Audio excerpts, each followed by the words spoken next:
శ్రీ సంప్రదాయ ఛానల్ వీక్షకులకు దాసోహములు. సకల చేతనోజ్జీవనార్థమై ఆండాళమ్మవారు ఈ లోకంలో అవతరించి తిరుప్పావై దివ్య ప్రబంధ వ్రతానుష్ఠానాన్ని అనుగ్రహించినటువంటి తల్లి. అమ్మవారు అనుగ్రహించినటువంటి తిరుప్పావై దివ్య ప్రబంధ వ్రతానుష్ఠానంలో ఈరోజు 22వ రోజు పాశురం. ఈ రోజు పాశురంలో కూడా నిన్నటి రోజు పాశురంలో మాదిరిగానే అనంద్యార్క శేషత్వాన్ని గోపికలంతా కూడా భగవంతుడైనటువంటి శ్రీకృష్ణ భగవానుని ముందు తమ యొక్క అనన్యార్క శేషత్వము, మేము నీకే చెందినటువంటి వారము, నీకే పరతంత్రులము, మమ్మల్ని నీవే కాపాడవలను అనేటువంటి తమ యొక్క స్వరూపాన్ని ఆకారత్రయ సంపన్నత్వము అంటారు. కాబట్టి అటువంటి తమ యొక్క ఆకారాన్ని అనన్యార్క శేషత్వాన్ని పరమాత్మకు విన్నవించుకుంటున్నారు నిన్నటి రోజు పాశురంలో లాగానే. తర్వాత ఇక్కడ తిరుమారిరంశోలే అనే దివ్య దేశాన్ని ఈ రోజు పాశురంలో అమ్మవారు అనుసంధానం చేసుకుంటున్నారు. పాశురంని అనుసంధానం చేసుకుందాం.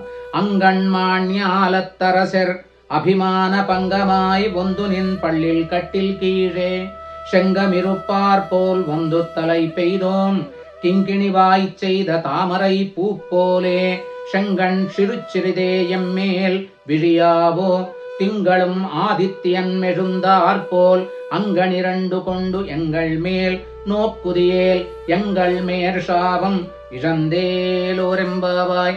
ఆండాళ్ దివ్య తిరువడిగడే శరణం అందంగా సంబోధిస్తున్నారు. అంగణ్ మాణ్యాల తరసెర్ అభిమాన పంగమాయ్ వందు నిన్ పళ్ళిల్ కట్టిల్ కీழే. ఈ సుందరమైనటువంటి విశాల భూమండలాన్ని పరిపాలించేటువంటి మహాచక్రవర్తులు, సార్వభౌములు ఎవరైతే ఉన్నారో వాళ్ళు తమ యొక్క అభిమానాన్ని, తమ యొక్క అహంకారాన్ని, తమ యొక్క దురభిమానాన్ని భంగమాయి వదిలిపెట్టి, తమ యొక్క అభిమానాన్ని, తమ యొక్క దురభిమానాన్ని, అహంకారాన్ని వదిలిపెట్టి వందు నిన్ పళ్ళిల్ కట్టిల్ కీழే, నీ యొక్క పర్యంకాసనము కిందకు వచ్చి చేరి, నీ పర్యంకాసనం కింద చేరి ఉన్నారు. శంగమిరుప్పారు ఎలా వచ్చారు? వాళ్ళు ఒక్కొక్కళ్ళు వచ్చారు. ఎంతమంది నీ చేత పరాభవింపడినటువంటి వారు. అటువంటి వాళ్ళందరూ కూడా తమ అభిమానాన్ని, దురభిమానాన్ని చంపుకొని వాళ్ళందరూ కూడా గుంపులు గుంపులుగా, ఒకళ్ళు కాదు ఇద్దరు గారు, గోష్ఠిగా, వీళ్ళెట్లా గోపికలంతా ఎట్లా గోష్ఠిగా వచ్చి చేరారో వాళ్ళు కూడా గోష్ఠిగా వచ్చి, అంటే అందరు గుంపులు గుంపులుగా వచ్చి చేరి నీ పర్యంకాసనం కింద చేరారు. వందు తల ఈ పెయిదోము, నిన్ను ఆశ్రయించినటువంటి వారయ్యారు. కింకిణి వాయి చేద తామరై పూపోలే, అట్లా వాళ్ళే విధంగా వచ్చారో మేం కూడా నీ దగ్గరికి మా యొక్క స్త్రీత్వాభిమానాన్ని కూడా వదులుకొని నిన్ను సేవించడం కోసము, నిన్ను పారడం కోసం, నిన్ను ఆశ్రయించడం కోసం వచ్చామయ్యా కృష్ణ.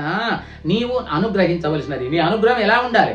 కింకిణి వాయి చేద తామర పూపోలే, నీవు ఒక్కసారే మేము వచ్చామనేటువంటి ఆనందం చేత అనుగ్రహించడానికి నీవు ఒక్కసారే నీకుండేటువంటి దయను, అనుగ్రహాన్ని ఒకేసారి నీవు దయాసముద్రుడివి. నీ దయను, అంత సముద్రమంతటి దయ నీ దగ్గర ఉన్నది కదా, ఆ దయనంతా ఒకేసారి మా పైన కురిపిస్తే మేము తట్టుకోలేము.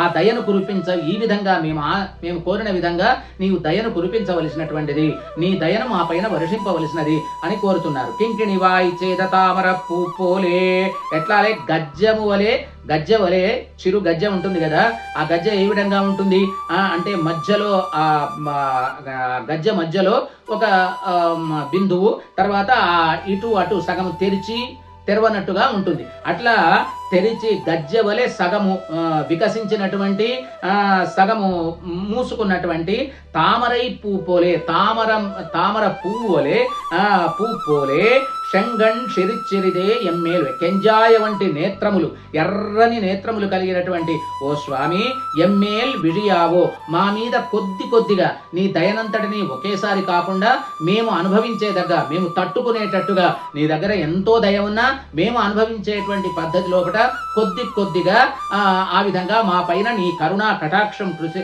ప్రసరించవలసినది అని చెప్పని కోరుతున్నారు. తింగళమాదిత్యన్ మెడుందార్ పోలు, స్వామి యొక్క దివ్యమైనటువంటి చంద్రుడు సూర్యుడు ఉదయించినట్లు ఉండేటువంటి దివ్య నేత్రములు. చంద్రుడు సూర్యుడు ఒకేసారి ఎట్లా ఉదయిస్తాడు? అమ్మవారు చెప్తున్నారు. స్వామి వారి యొక్క నేత్రములు చంద్రుడు సూర్యుడు.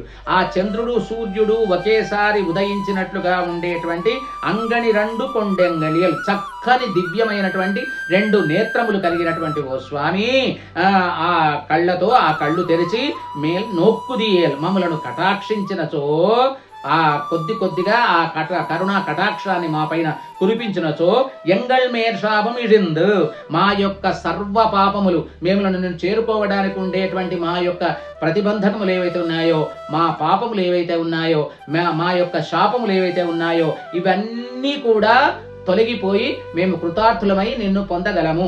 ఆ విధంగా నీ కరుణా కటాక్ష వీక్షణాన్ని మాపై కొద్దిగా ప్రసరించవలసినది అని చెప్పని తమ యొక్క అనన్యార్హ శేషత్వాన్ని గోపికలు స్వామి ముందు ప్రకటించుకున్నారు. అది ఈ పాశనం యొక్క ప్రధాన ఉద్దేశం. ఇక స్వాపదేశార్థంలో అంగణ్మాణ్యాలం అంటే అర్థమేమిటి?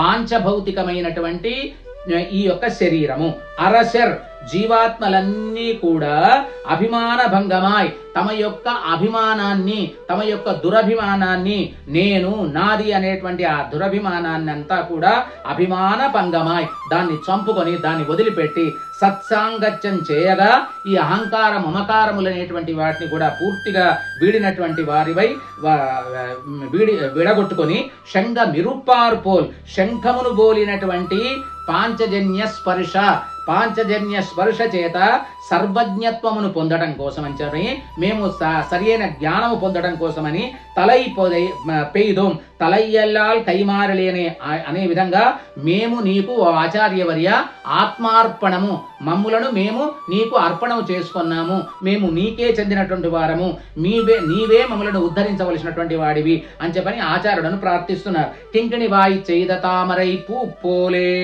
షంగన్ చిరుచిరుదేయం మేల్విడియావో. స్వామి, మీ యొక్క జ్ఞాన సంపదనంతటిని కూడా మీకుండేటువంటి వరిష్టమైనటువంటి అద్భుతమైనటువంటి ఆ యొక్క జ్ఞానాన్ని ఉపదేశాన్ని మొత్తం ఒకేసారి మాకు కురిపించక తండ్రి, అది భరించలేము. ఎట్లా అయితే చిన్న బిడ్డకు తల్లి ఆహారాన్ని పెడుతూ ఉందో కొద్దిగా గోరు ముద్దలుగా తినిపించినట్లుగా నీవు ఆహారాన్ని చిన్ని ముద్దలుగా అందచేసినట్లుగా బిడ్డ నోటికి తల్లి అందించినట్లుగా నీవు మాకు ఆ జ్ఞానం అనేటువంటి ఆ దివ్యమైనటువంటి అర్థాలను కొద్దిగా మేము అనుభవించిన రీతిలో మాకు అనుగ్రహించవలసినది, మాకు ఉపదేశం చేయవలసినది అని ప్రార్థన. తింగళమాదిత్యమిడందార్పోల్ ఆచార్యుడట చంద్రతాపం వలె నివృత్తికరమైనటువంటి భగవద్ విషయార్థ రహస్య వివరణం చేస్తాడట. అంటే రహస్యార్థమును భగవద్ విషయాన్ని వివరించేటప్పుడు చంద్రుని వలె చల్లగా ఉంటాడట. సూర్య తాపంలాగా దుర్మతలను ఖండించేటప్పుడు, వాళ్ళ వాదాన్ని ఖండించేటప్పుడు సూర్య తాపం వలె అటువంటి తాపాన్ని కలిగి ఉంటాడట. సూర్య తపం వలె సూర్యుడిలాగా ప్రకాశిస్తూ ఉంటాడట. అటువంటి స్వామి అం కణ్ ఇరండుం కండు లోచూపు వెలిచూపు. స్వామికి కూడా ఆచార్యుడు కూడా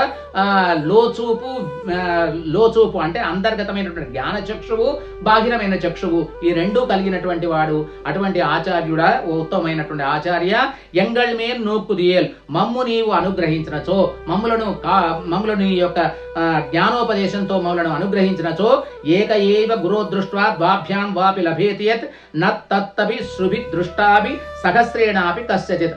ఆచార్యుల యొక్క బాహిరమైన కటాక్షం చేత గాని లేదా ఆయన యొక్క జ్ఞాన ఉపదేశం చేత, జ్ఞాన చక్షువు చేత గాని అనుగ్రహించినచో దాని వల్ల కలిగే శ్రేయస్సు మనకు కలిగే శ్రేయస్సు మూడు